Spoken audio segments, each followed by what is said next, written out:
Hello and welcome to today's video. Today I'm reviewing another pen from Jinhao.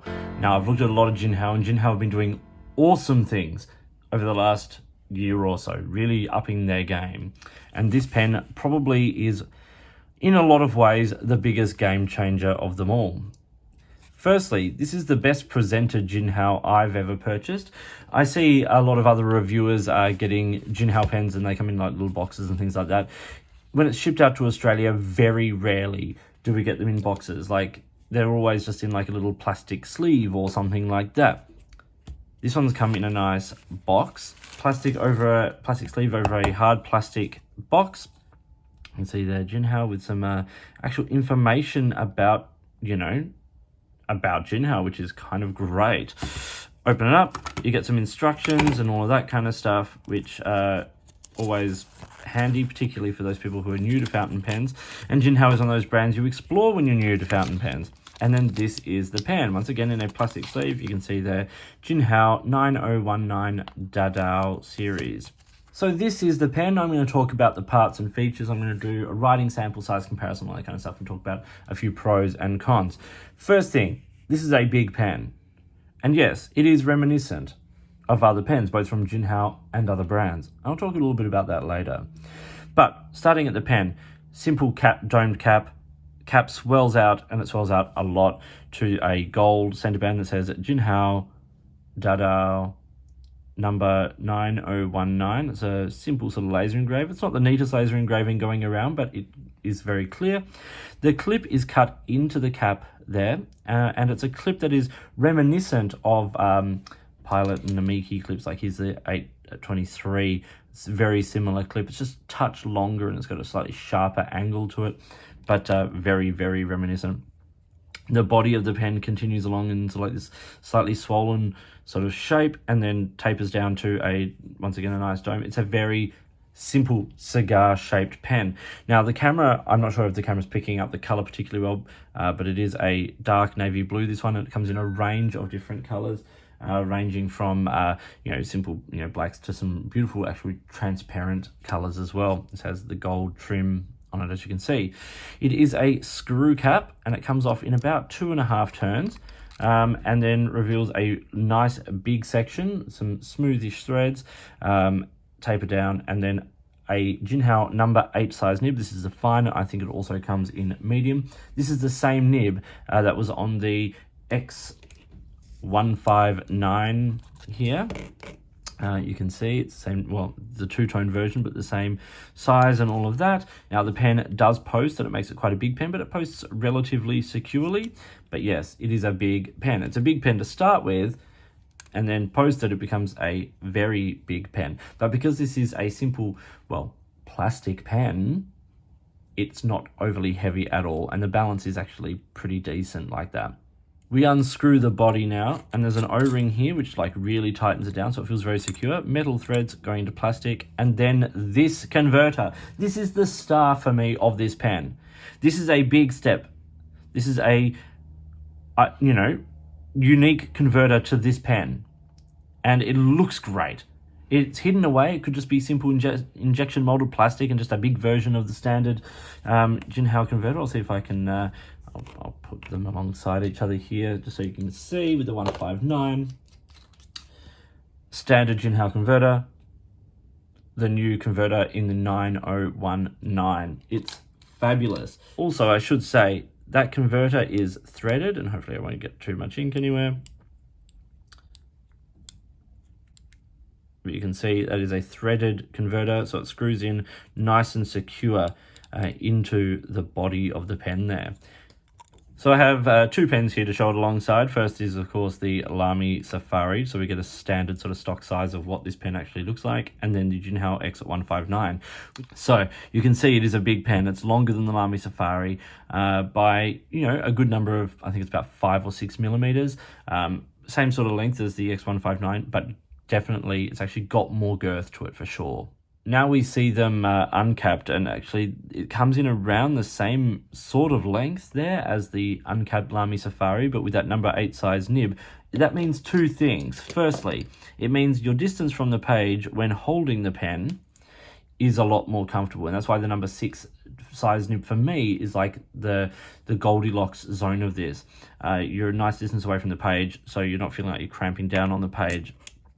Whereas with the Lamy Safari, you're a lot closer to the page from nib point to page or to fingers. But that does mean that because you are holding it slightly further back, it's actually slightly shorter in the hand than the Lamy Safari, which is you know, surprising given the size of the pen. But that's just the design. And then when it's posted, it's once again shorter than the Lamy Safari. It posts quite nicely and ergonomically, but not quite as deeply as the Jinhao X159. This is a good sized pen. It's big in the hand, and particularly that the width of that section is very, very noticeable.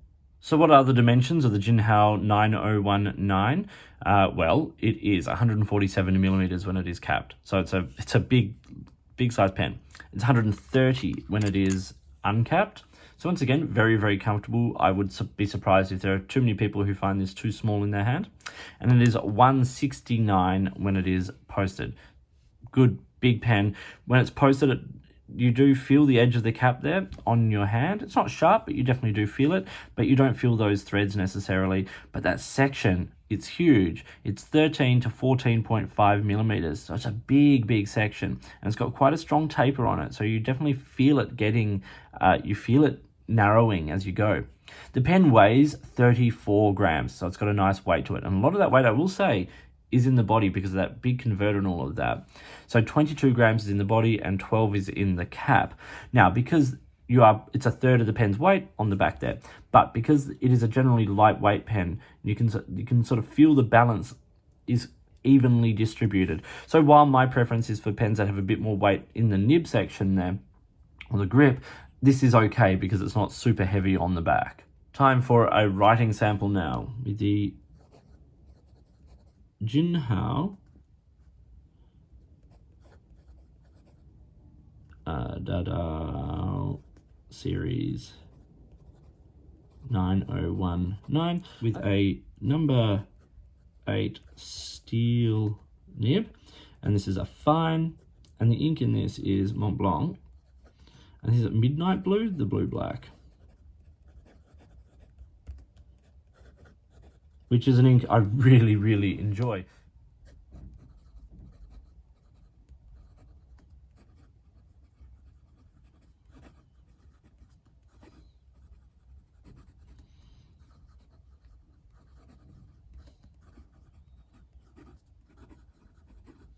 So, the writing experience with this pen, it's fairly smooth. It's not the smoothest pen, and I actually don't think it's quite as smooth as my X159 that I love here so much. But it's smooth, it's relatively wet. As I said, it's a good size pen in the hand. I'm writing with it posted here. I can write with it, you know, very easily write with it unposted. It feels very comfortable in terms of the size and the weight. It's nice. It should do some quick writing and all the other stuff, I suppose.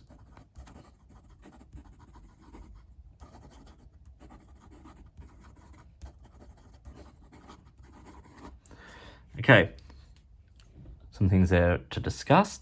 Wetness, as I said, you know, writes relatively wet. Reverse writing, it's very dry. It's kind of sharp and you get very little ink on the page. There's also not a soft nib.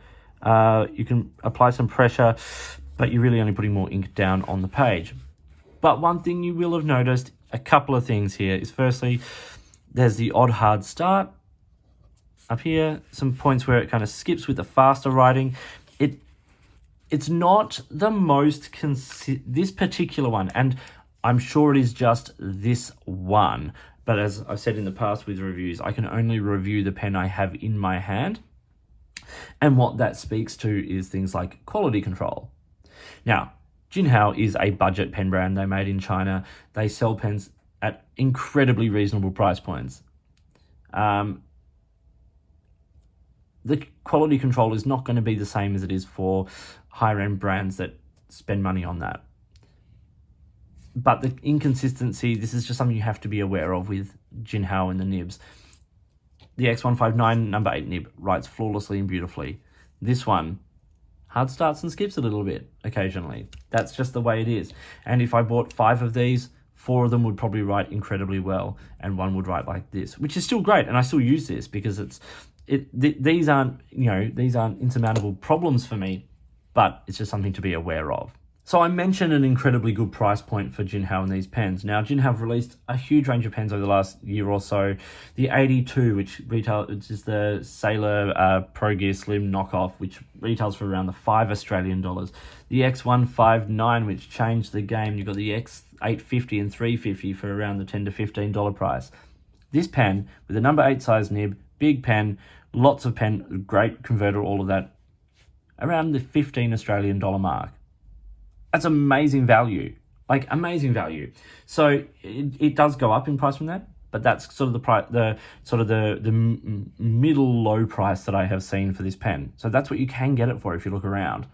That's remarkable value. And if you get one with a nib that writes really, really well, this pen, massive game changer. So what are the pros and cons of the Jinhao Dadao series 9019? Well, okay, so what I'm going to mention first is the design being reminiscent of other brands. Now, people are always talking about, the X159 and things being reminiscent of Mont Blancs and all that kind of stuff. And they are, but it's that shape pen, it's that size pen, it is what it is. This is reminiscent also of Pilot and Namiki. Now, I don't have a Namiki pen, but if you look up the Namiki fountain pens, you can definitely see there's a lot going on here that is very similar to the shape of the profile, to the style of the clip and the cap band and all those kinds of things. It is reminiscent. It's hard to avoid that there are just a few too many details that are similar. And of course, with Pilot, with that clip, it's too similar to not be inspired by Pilot. Now, you can do with that what you want. Everyone's going to have a different view on this, and anytime I comment on this sort of stuff, I get comments in both directions, in favor of it. Who cares, like it's out of copyright, all that kind of stuff. Sure, I'm just saying this is where the inspiration has come from. A couple of other things to talk about with this pen. As I said with the nib, there are some hard starts and skips. It points to an issue with quality control with budget pen brands, and that's going to be the case. It doesn't stop me from buying them. It doesn't stop me from using them, enjoying them. And I can probably do a few things to sort of to tune that nib to get it writing really, really well. I just like to review the pens as they come. The other issue that has been raised with me and that I don't notice when I'm using it, but you can make happen, is a little rattle. So when I'm using the pen or carrying it, I've not noticed any rattle from the converter. But when the pen makes contact, occasionally you can hear a little rattle, and that is the converter here against the inside of the body and moving around. It's a big converter in a plastic body pen. Maybe they could do something to, sort of like eventually make that a slightly tighter fit, or put an O-ring on it to stop it from rattling. I don't know, but that is just something that has sort of come up. But there are so many pros with this pen. Firstly, that awesome converter, big capacity, threaded, all that kind of stuff. Nice look. It's really, really great. Are we going to get a piston from Jinhao soon? I really hope so. A pen model like this, or the X159 with a piston. Yes, Wing Sung's doing a similar thing, and there are other brands as well, but I'd love to see one from Jinhao. Next point is the fact that it comes with a number 8 size nib, and there are a number of pens that use these, and a number of other people doing things with the Jinhao number 8 size nibs, like custom pen makers making pens to fit it, stuff like that. It's great. Nice to have pens at this price point with this beautiful big nib on it. The other thing I love is the weight of this pen. It is a big pen, and it's nice. It's a good weight in the hand. I like it. If anything, another thing I could poke a hole at from my personal perspective is the fact that you do really feel that grip narrowing. I tend to prefer, even though it's slightly narrow, I tend to prefer the shape of the X159 grip section. It feels a little bit more consistent in my hand, but this is still comfortable and a perfectly nice pen to write with. The other thing I love, and once again I pull up the X159, I've been pulling up it a lot. There's a video of these two, but I like the navy blue acrylic or plastic that they use. It's lovely. And matched with that gold trim, I think it actually looks very, very nice. I also like the silver trim. It's just a little bit different to the black, and as I use a lot of dark blue inks, blue, blacks, and navies like this Mont Blanc that I had this in, or Diamond Oxford Blue, things like that, this sort of color pen actually really appeals to me. So I really like it, and there are so many options available with this pen. So this was the Jinhao Dadao series 9019. I hope you found this video interesting and useful. Please like and subscribe. If you've got products you think I should be looking at, I'd love to hear from you. Please get in touch. It's your support that makes this channel possible. In the meantime, enjoy your pens, enjoy writing, and I'll talk to you soon.